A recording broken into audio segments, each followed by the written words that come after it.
Operation തൂഫാന്റെ ഭാഗമായി നിലമ്പൂരിൽ പോലീസ് ഡാൻസ് ഓഫ് സംഘത്തിന്റെ സംയുക്ത പരിശോധനയിൽ 6 കിലോ കഞ്ചാവ് പിടികൂടി. പട്ടരക്ക് സ്വദേശി കൊട്ടപ്പറമ്പൻ സെയ്തലവി, അമരബലം ഗാന്ധിപ്പടി സ്വദേശി ചോലക്കൽ മുഹമ്മദ് മുബഷിർ എന്നിവരാണ് അറസ്റ്റിലായത്. രഹസ്യവിവരത്തിന്റെ അടിസ്ഥാനത്തിൽ പുളിക്കലോടി കമ്പനിപ്പടിയിൽ നടത്തിയ പരിശോധനയിൽ ഓട്ടോറിക്ഷയിൽ നിന്ന് ആദ്യം 2 കിലോ കഞ്ചാവ് കണ്ടെത്തി. തുടർന്ന് പ്രതികളെ ചോദ്യം ചെയ്തതിന്റെ അടിസ്ഥാനത്തിൽ മുഹമ്മദ് മുബഷിറിന്റെ ഗാന്ധിപ്പടിയിലെ വീട്ടിൽ നടത്തിയ പരിശോധനയിൽ 4 കിലോ കഞ്ചാവ് കൂടി പിടിച്ചെടുത്തു. ഇതോടെ ആകെ 6 കിലോ കഞ്ചാവാണ് പോലീസ് പിടിച്ചെടുത്തത്. മലയോര മേഖലയിലേക്ക് കഞ്ചാവ് എത്തിക്കുന്ന സംഘത്തിലെ പ്രധാനികളാണ് പ്രതികളെന്ന് പോലീസ് അറിയിച്ചു. 9 കിലോ കഞ്ചാവ് കൈവശം വെച്ച കേസിൽ സെയ്തലവിക്കെതിരെ വണ്ടൂർ പോലീസ് സ്റ്റേഷനിൽ നേരത്തെയും കേസുള്ളതായി പോലീസ് വ്യക്തമാക്കി. പ്രതികൾ സഞ്ചരിച്ച ഓട്ടോറിക്ഷയും കസ്റ്റഡിയിലെടുത്തു. കഞ്ചാവ് ലഭിച്ച ഉറവിടത്തെക്കുറിച്ചും പ്രതികളിൽ നിന്ന് വിൽപ്പനയ്ക്കും ഉപയോഗത്തിനുമായി കഞ്ചാവ് വാങ്ങിയവരെക്കുറിച്ചും അന്വേഷണം തുടരുകയാണ്. SI-മാരായ P. Jayaprakash, MK Arshad, ASI Sunitha, CPO Jithin എന്നിവരും ഡാൻസ് ഓഫ് അംഗങ്ങളായ സുനിൽ മമ്പാട്,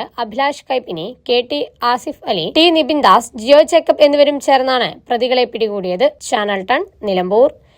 സന്തോഷങ്ങളും വിഷമങ്ങളും ജീവിതത്തിന്റെ ഒരു ഭാഗമാണ്, പ്രത്യേകിച്ചും വിചാരിക്കാത്ത നേരത്തുള്ള സാമ്പത്തിക ആവശ്യങ്ങൾ. ഇനി നിങ്ങളുടെ എല്ലാ സാമ്പത്തിക ആവശ്യങ്ങൾക്കും ഒരു വഴിയുണ്ട്. UGS gold loan. നിങ്ങളുടെ ഏത് സാമ്പത്തിക ആവശ്യങ്ങൾക്കും ഒരു വഴിയുണ്ട്. UGS gold loan.